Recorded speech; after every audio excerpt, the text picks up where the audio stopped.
దేవుడు వస్తున్నాడు, యేసుని పంపుతున్నాడు, వెళ్ళు నాయన. దేవుడికి చాలా కోపం ఉండి, మీకు తెలుసు కదండి. దేవుడికి చాలా కోపం ఉండి, క్రైస్తవులకు కూడా తెలియదండి సంగతి. యేసు ప్రభు రావటమైనా మనం బతికి బట్ట కడుతున్నాం.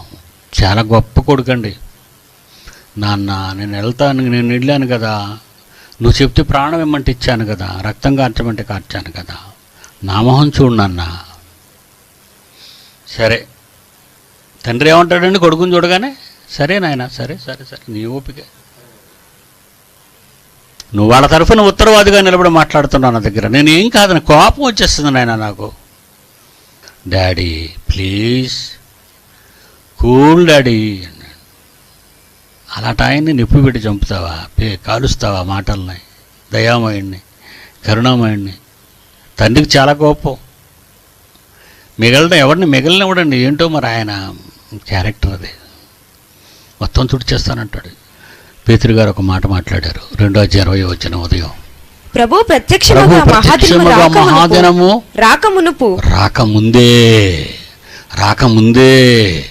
రాకముందే ఒక వార్నింగ్, ఒక అలర్ట్, ఒక డేంజర్ బెల్, ఒక బూరధ్వని వినిపించాలి. వీళ్ళ కళ్ళు కళ్ళు కళ్ళు కళ్ళు కళ్ళు కళ్ళు పోవాలి చూసివాయి ప్రతి ఒక్కడికి. వణుకు పుట్టాలి ఒక్కొక్క వెధవకి.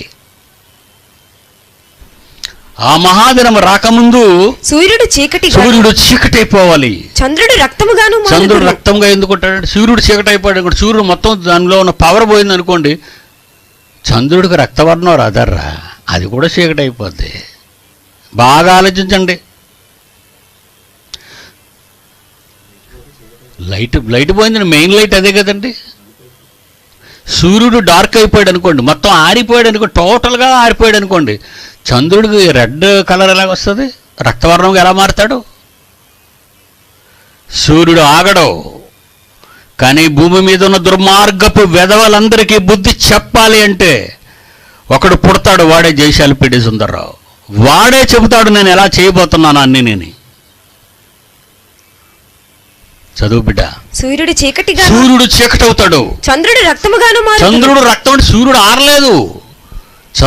సూర్యుడి మీద వెలుగు చంద్రుడి మీదకి వెళ్తుంది. ఆ వెలుగు పండు వెన్నెలలా వెండిలా మెరిసిపోవాలి చంద్రుడు. కానీ అలా మెరవలేదే. ఎరుపు జాడలేంటి, ఎరుపు చారలేంటి? ప్రకృతి కన్నెర్ర చేస్తుంది అంటున్నాడు మనిషి. చంద్రుడు కూడా, చల్లని చంద్రుడికి కూడా ఎరుపెక్కిందా? Lights off.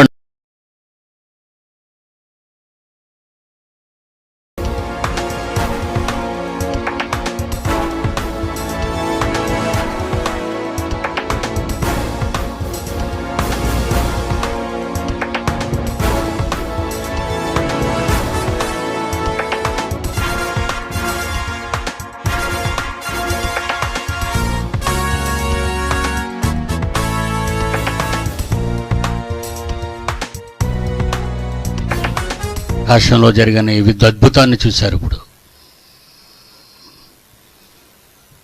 చంద్రుడు చీకటవుతాడు, లేకపోతే తెల్లగా కనబడతాడు. 15 రోజులు కనబడ్డు, 15 రోజులు కనబడతాడు. ఆ కనబడేది దపదపాలుగా కనబడుతూ ఉంటాడు. కానీ ఎరుపు రంగులో కనిపించటం ఎంత వండర్, మీరు ఆలోచించారా? ప్రకృతి కన్నెర్ర చేయబోతుంది, చేస్తుందండి. చాలా కాలంగా ప్రకృతి కన్నెర్ర చేస్తుంది. భూకంపాలతో, పెను ప్రమాదాలతో, కొండ చర్యలు కూలిపోయి, భూమి కదిలిపోయి, ప్రకంపనాలతో, సునామీలతో సర్వనాశనం అయిపోద్దండి ప్రపంచ దేశాలన్నీ. అవి వాళ్ళకి అర్థం కావటం లేదు ఎందుకు జరుగుతున్నాయో. ఆ రోజు ప్రారంభం కాని సంఘం ఈరోజు ముగింపుకు వచ్చిన దేవుని రాజ్యం. ఈ రాజ్యం ముగింపు ఎప్పుడవుతుందో తెలుసా? భూరాజులందరినీ హతం చేసి భూప్రజలందరినీ నాశనానికి పంపుతూ తన కొరకు తన పిల్లలు చేసిన త్యాగదనులను మాత్రమే క్రీస్తు తన వెంట ఒక మహాలోకానికి చేర్చబోతున్నాడు. ఆ రోజు కోసం మనం ఎదురు చూద్దాం. God bless you.